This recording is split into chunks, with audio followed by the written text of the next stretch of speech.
ilk kez bir vatandaşımızı uzaya gönderiyoruz. সম্প্রতি মুসলিম বিশ্বের অন্যতম শক্তিশালী দেশ তুরস্ক নিজস্ব সক্ষমতায় ড্রোন, যুদ্ধবিমান, ড্রোনবাহী রণতরী, ক্ষেপণাস্ত্র সহ বিভিন্ন সামরিক অস্ত্র তৈরি করছে। শুধু তৈরিই নয়, এ সমস্ত অস্ত্রের একটি বড় অংশ রপ্তানির মাধ্যমে বিশ্বের অন্যতম সামরিক রপ্তানিকারক দেশে পরিণত হয়েছে তুরস্ক। তুরস্কের এই নতুন অস্ত্রের অন্যতম ক্রেতা বাংলাদেশ। 2021 সালে বাংলাদেশ তুরস্কের সাথে প্রতিরক্ষা সহযোগিতায় সমঝোতা চুক্তিও করেছে। তুরস্কের সাথে বাংলাদেশের এই সামরিক সম্পর্ক কীভাবে হলো, আর তুরস্কের অস্ত্র বাংলাদেশের প্রতিরক্ষায় কতটা ভূমিকা রাখতে সক্ষম হবে, অর্থাৎ তুরস্ক বাংলাদেশের এই সামরিক সম্পর্ক মূলত সামনে বাংলাদেশের জন্য কতটা ফলপ্রসূ হবে, মূলত এই বিষয়ে বিস্তারিত আলোচনা করা হবে আজকের এই ভিডিওতে। বাংলাদেশ স্বাধীন হওয়ার পরে নিজস্ব প্রতিরক্ষার দিকে যখন তাকায় তখন দেখতে পায় পাশের শক্তিশালী বৃহৎ প্রতিবেশী রাষ্ট্র ভারত সামরিকভাবে তৎকালীন সোভিয়েত ইউনিয়ন বা রাশিয়া থেকে কেনা অস্ত্রের উপর নির্ভরশীল, এবং এই অঞ্চলে ভারতের অন্যতম বিরোধী রাষ্ট্র চীন। 1975 সালে চীন বাংলাদেশকে স্বীকৃতি দেওয়ার পর থেকে বাংলাদেশের সাথে চীনের সামরিক সম্পর্ক বৃদ্ধি পেতে থাকে। বাংলাদেশের সেনা, নৌ ও বিমান বাহিনী চীন থেকে কেনা অস্ত্রে বলীয়ান হতে থাকে।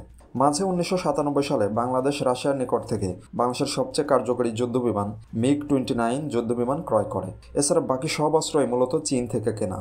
কিন্তু 2016-17 সালে পাশের আরেক প্রতিবেশী রাষ্ট্র মিয়ানমার কর্তৃক রোহিঙ্গাদের উপর ব্যাপক নির্যাতন, গণহত্যা ও জোরপূর্বক উচ্ছেদ করে তাদেরকে বাংলাদেশে পাঠানোর ফলে দৃশ্যপটে বড় ধরনের পরিবর্তন হয়। কেননা রোহিঙ্গা সংকটে বাংলাদেশের অস্ত্রের সবচেয়ে বড় উৎস চীন ও রাশিয়া মিয়ানমারের পক্ষ নেয়।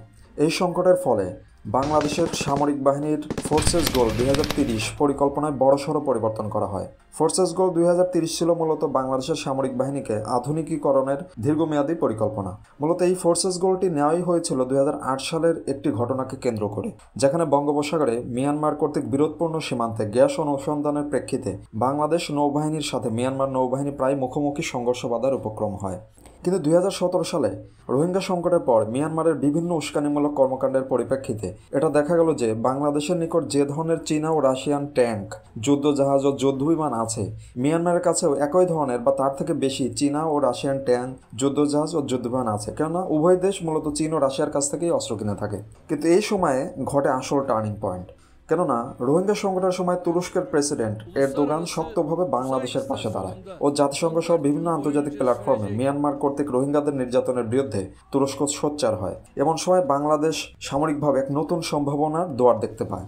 কারণ এরদোগানের নেতৃত্বে তুরস্ক সামরিক শিল্পে অন্যতম অস্ত্র উৎপাদনকারী ও রপ্তানিকারক রাষ্ট্রে পরিণত হচ্ছে। আর তুরস্কের অস্ত্র মূলত এই প্রতিবেশী ভারতের কাছেও নাই, মিয়ানমারের কারো কাছেই নাই। আর এটি যদি বাংলাদেশ তাহলে কেনে, তাহলে এটা বাংলাদেশের প্রতিরক্ষার জন্য খুবই গুরুত্বপূর্ণ কাজে দেবে। এবং মুসলিম দেশ হওয়ার ফলে তুরস্ক বাংলাদেশের দীর্ঘমেয়াদী সামরিক সহযোগী হতে পারে, যেটা মূলত ভারত বা মিয়ানমার ক্ষেত্রে হবে না। তখন থেকেই বাংলাদেশ তুরস্কের বিভিন্ন অস্ত্র, যেরকম টাইগার ক্ষেপণাস্ত্র, যেটা কিনা প্রায় 300 কিলোমিটার পর্যন্ত আঘাত হানতে সক্ষম, বিখ্যাত বাইরাক্তার TB2 ড্রোন, যেটা বিভিন্ন ধরনের যুদ্ধে ইউক্রেন এবং আজারবাইজান আর্মেনিয়া যুদ্ধে ব্যাপকভাবে ব্যবহৃত হয়েছে, এবং বেশ কিছু আর্টিলারি মূলত তুরস্ক থেকে বাংলাদেশ ক্রয় করে এবং সামরিক সহযোগিতা চুক্তি হয়, যার মাধ্যমে এই ক্রয় আরও সামনে বৃদ্ধি পেতে থাকবে।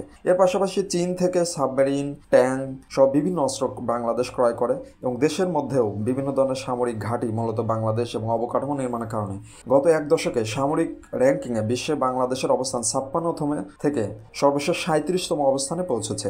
মিয়ানমার এখনও চীন ও রাশিয়ার কাছ থেকেই মূলত অস্ত্র ক্রয় করছে, আর বাংলাদেশ রাশিয়া, চীনের পাশাপাশি তুরস্ক থেকে অস্ত্র ক্রয় করছে, যা মূলত বাংলাদেশকে একটি শক্তিশালী কৌশলগত মূলত পয়েন্ট বৃদ্ধি করছে। আর এটা যেহেতু প্রতিনিয়ত সামনে বৃদ্ধি পেতে থাকবে বা দীর্ঘমেয়াদে মূলত এটা চলতে থাকবে, বিধায় বাংলাদেশের সামরিক ক্ষেত্রে মূলত তুরস্কের সাথে এই সহযোগিতা ব্যাপক মূলত একটি অ্যাডভান্টেজ বা সুবিধা বাংলাদেশকে দেবে, এটি বলাই যায়। আজ এ পর্যন্তই। বাংলাদেশ ও বিশ্বের সামরিক কোনো বিষয় নিয়ে ভিডিও দেখতে চাইলে নিচের কমেন্টে জানাবেন, ও পরবর্তী ভিডিও দেখতে চ্যানেলকে সাবস্ক্রাইব করে পাশের বেল আইকনটি থেকে ক্লিক করে রাখবেন। ধন্যবাদ।